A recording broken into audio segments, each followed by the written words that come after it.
Well, my name's Sam Bailey and I'm part of the Soul Survivor team back in the UK. We're based in Watford and I work with Mike Pilavachi and sort of get to travel the world with him and also rooted in the local church, Soul Survivor Watford.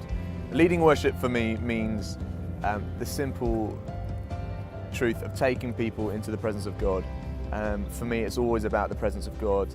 Our job as worship leaders is to exalt Jesus, to point to Jesus, to take people with us, to take them into the throne room and to get out of the way as soon as possible. And there are lots of different ways we can lead worship, but there's one God we're worshipping.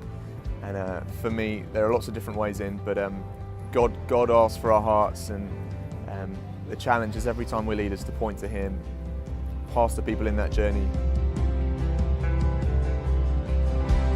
Well, when leading worship, we've got all these different things going on. We've got often bands, different technical things going on, different production things going on, and we can often have a lot of distractions, and it can often become quite sort of humanly hard. And I think often what the Lord is asking is for that stuff to come secondary.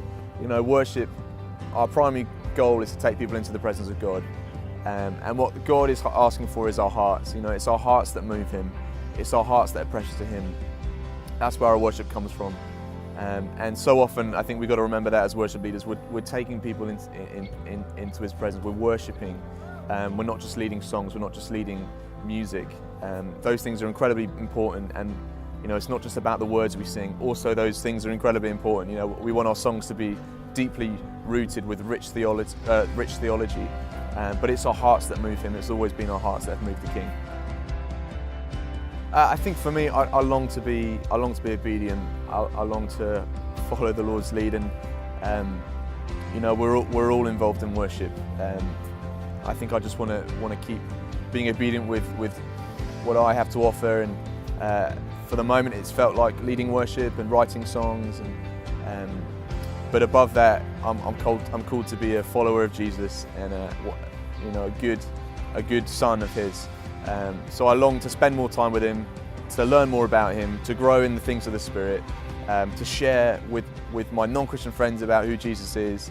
And one of my passions is to see worship and evangelism come hand in hand. I feel there's so much more in worship we need to tap into, to see worship reach the lost, to see worship cross those cultural boundaries, to stand in the gap between the church and the world. I feel there's so much more to come from worship in that sense. So it's exciting, so I long to step into those things and yeah, follow the Lord's lead.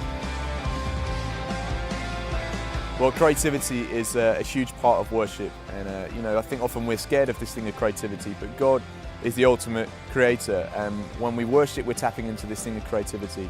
I love what Erwin McManus says. He says, a soul that is free and alive is a soul that creates. So our job as worshippers is to embrace that aliveness, embrace that freedom that Christ has for us. And songwriting for me comes out of that place. You know, songwriting is about revealing Christ in our songs. We want to point to Jesus. We want to take people into the presence of God in our songwriting. So our songs are about helping people engage with Jesus, engage with His presence.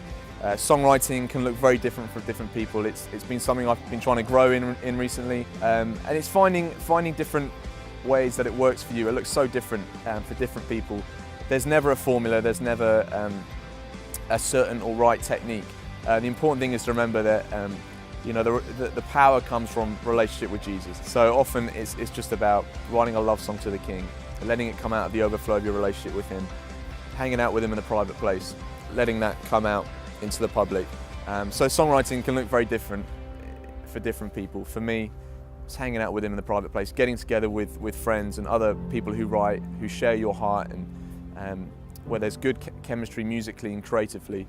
And the Lord is calling us into those things more and more.